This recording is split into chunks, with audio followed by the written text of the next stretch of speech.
No place in the inn? This is the season of Christmas. In this season of Christmas, we share the nativity, the birth story of Jesus Christ. Of course, this is the greatest story ever told and retold across the centuries to our times. We can see this nativity of Jesus being displayed in various parts of the world. And look closely. What do we see here? We see some animals. We see some shepherd. We see some wise men carrying very, very expensive gifts. In the middle of this all, we can see Mary and Joseph, and you can see the baby Jesus. Often the baby Jesus is being displayed on a manger. It's a very interesting sight to see. It all began in the reign of Caesar Augustus, the Roman emperor. During his reign, Jesus was born. But let's think about the situation surrounding the birth of Jesus.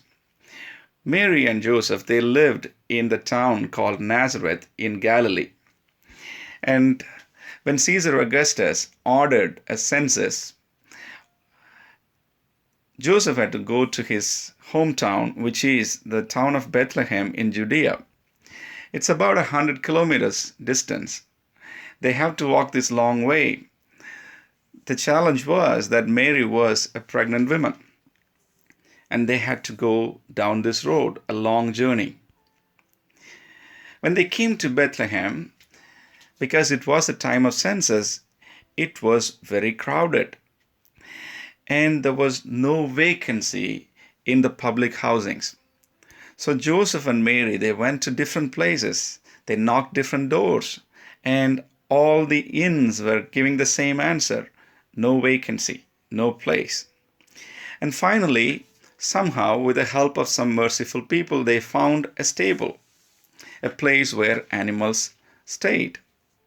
And that is where Mary delivered her firstborn baby, the baby Jesus.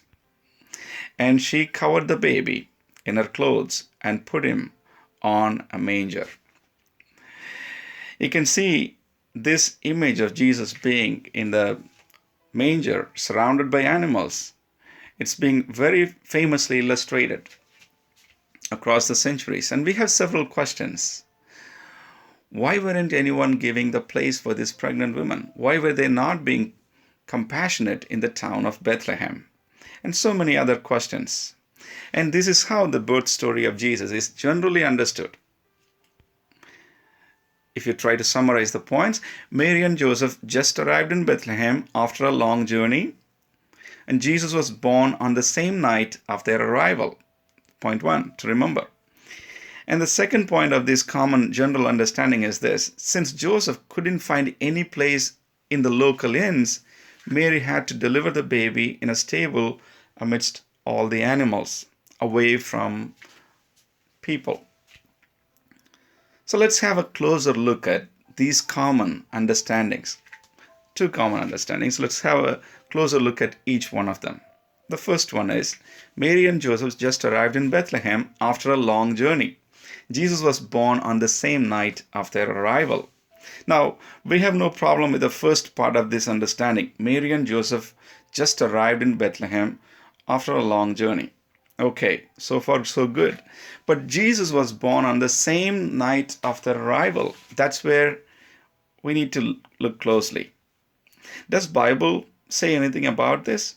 Or where this story is coming from? From where did this story begin? It began from the Gospel of James. This Gospel of James was written in AD 200. Now, this was one of the books which we categorize as Christian Apocrypha, which is not included in our Bible. It was a much later book. By seeing the name James, you cannot assume that it was written by James, who is the brother of Jesus. No, someone else, a much later writer, using the name of James, is written this book. Now, in this Gospel of James, or the Proto-Evangelium of James, there is a story of Jesus' birth being told. So Mary and Joseph were walking towards Bethlehem, and Mary got these labor pains just before reaching Bethlehem. And Joseph leaves Mary in a nearby cave and goes to the town of Bethlehem to get the help of some midwives. And that's the time Mary delivers the baby in the cave. So you can see the journey, at the end of their journey, almost they were at the town of Bethlehem, and Mary is delivering the baby. This Gospel of James was very much criticized by and rejected by the early church scholars like Origen, very important scholar from Alexandria, and he termed it untrustworthy and heretical. So you can see that the information presented in this gospel or in this writing, later writing, cannot be taken as trustworthy account of Jesus' birth. What Bible tells us about the birth of Jesus? Let's look at Luke chapter 2 verses 4 to 6. So Joseph also went up from the town of Nazareth in Galilee to Judea to Bethlehem, the town of David, because he belonged to the house and the line of David. He went there to register with Mary, who was pledged to be married to him and was expecting a child. While they were there, the time came for the baby to be born. So pay very close attention to this phrase. While they were there. While they were already there, it means that Mary and Joseph are not on the journey or not just arriving in exhaustion, but rather it kind of gives us the impression that Mary and Joseph are already there in Bethlehem when the time for the baby to be born. So they were already there ahead of the due date. It was not as if they were reaching in exhaustion and tiredness and delivering the baby. So this is the first thing to notice. Let's move on to the second one. This is interesting. Since Joseph couldn't find any place in the local inns, Mary had to deliver the baby Jesus in a stable. What does Bible tells us? Luke chapter 2 verse 7.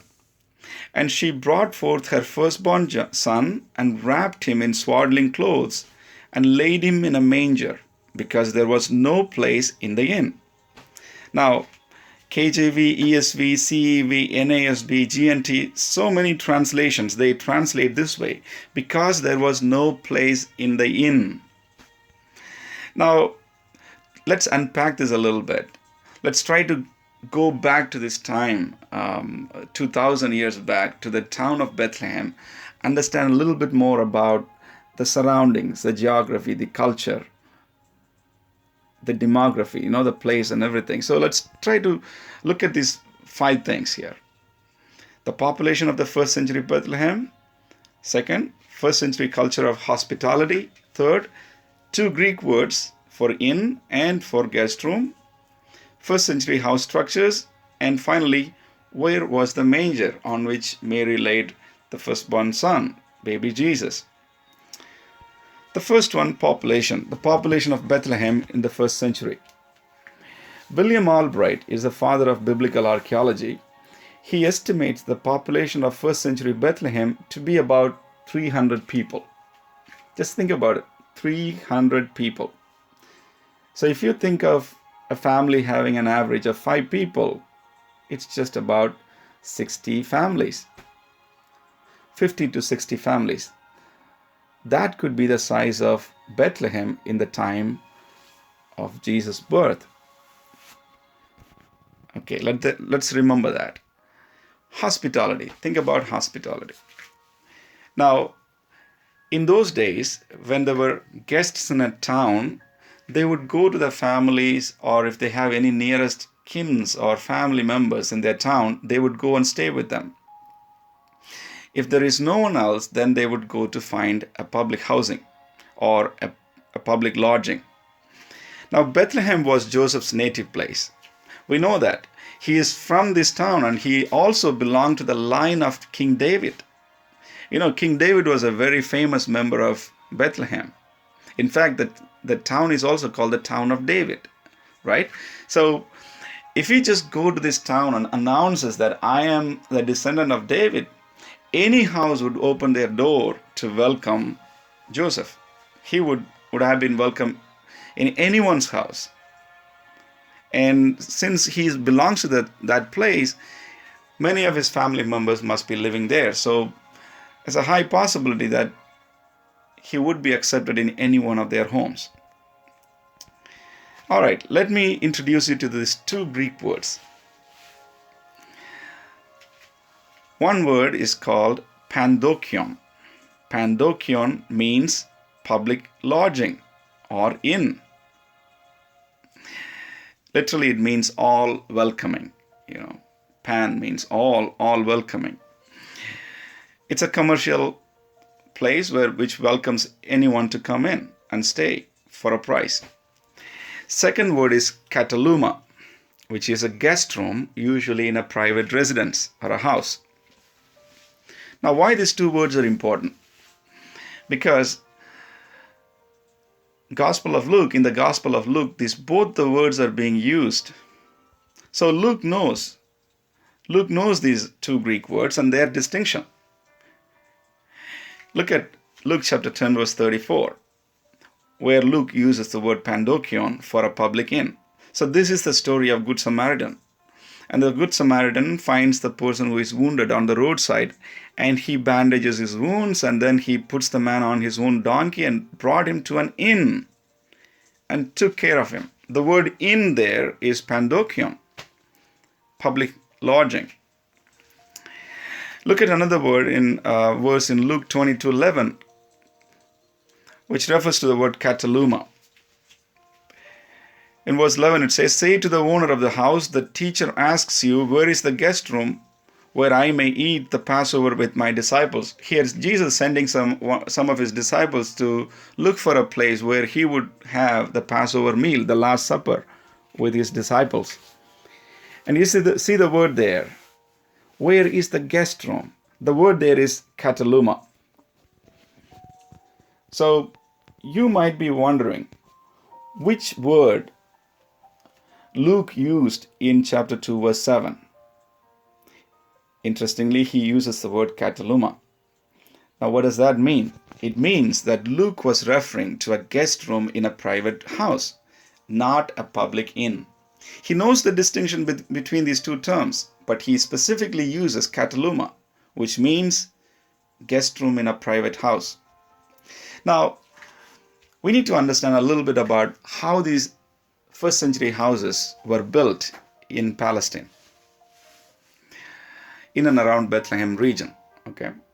Now, a guest room can be built on the roof of a house because the houses had a flat roof. So a guest room can be built on the top of it, or it can be attached to the end of the house. Right. So in the rural houses, there were provisions for keeping few animals also in the house. If they have a lot of animals, they would put all the animals outside.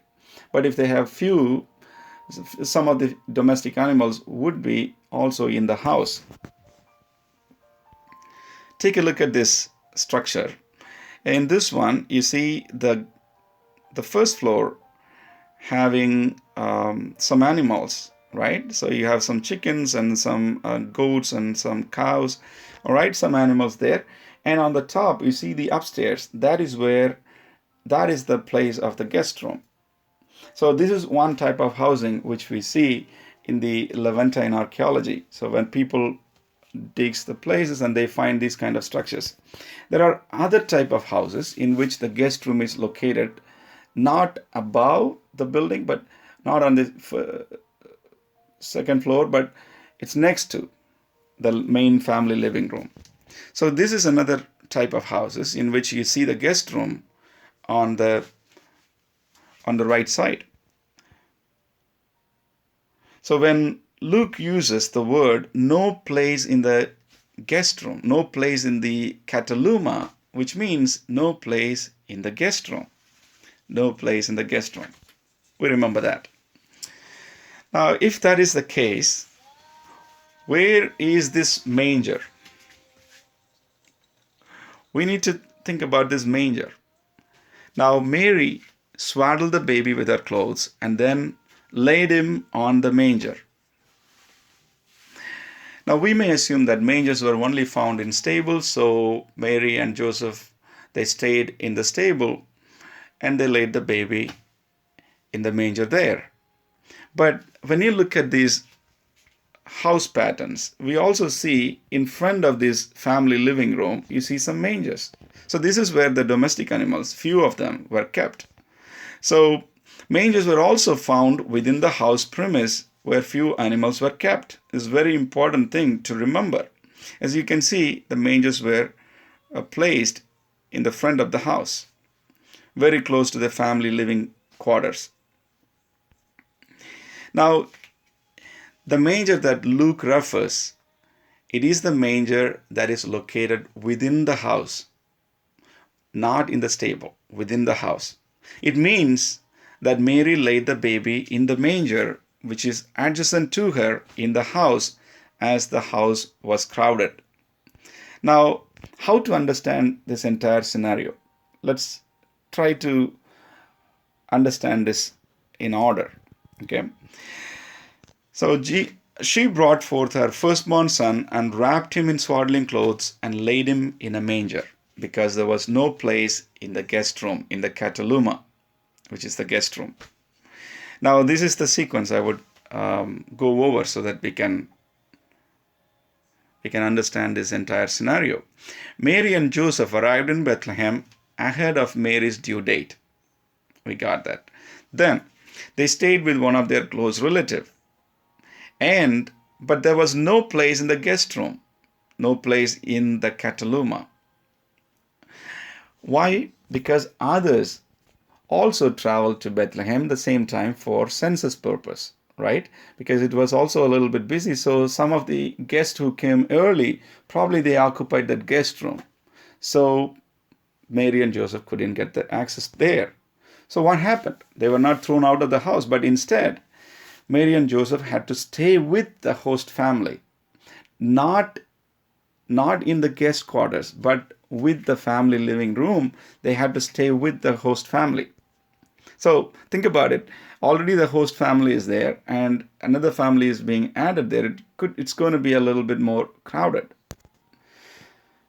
And so when Mary delivered the baby Jesus, she had to lay the baby outside on the manger, which is very close, adjacent to the house or the living area in which she stayed. Just outside, she laid the baby. Luke chapter 2 verse 12, angel announced to the shepherds, "This will be a sign to you. You will find a baby wrapped in clothes and lying in a manger." When the shepherds came, they saw the baby wrapped and lying in the manger.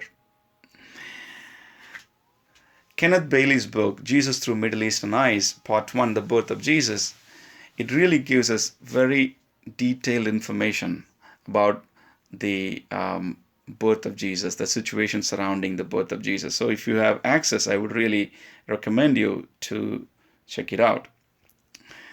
Now, Christmas, the season, is about the birth of Jesus, right? In this season, Bible says, Isaiah 9:2, "The people walking in darkness have seen a great light. On those living in the land of deep darkness, a light has dawned." Christmas brings us hope. Christmas is a time God tells us that He came down to dwell among us. Jesus is Emmanuel, God with us. He came into our chaos, into our humble situation, into the house which was crowded, we see, and there was no place for Him. It was a very humble place, and He was laid in the manger. And Bible says that she will bear a son, and you shall call his name Jesus, and for He will save His people from their sin. The greatest darkness the world faces, is the sin and wickedness. And Jesus came to save us from that. And people could not break themselves free. No ruler was too powerful to help people to break free from the shackles of sin. And Jesus came into this world to help humanity, to break the power of sin, Satan, and to deliver the people from sins. And this is the message of Christmas. And now what we need to do is let us make space for Jesus in our hearts. Just like this family, they made space for Mary and Joseph. Even though it was crowded, they made space. I think Christmas is about making space for others. Most importantly, making space for the Savior in our hearts.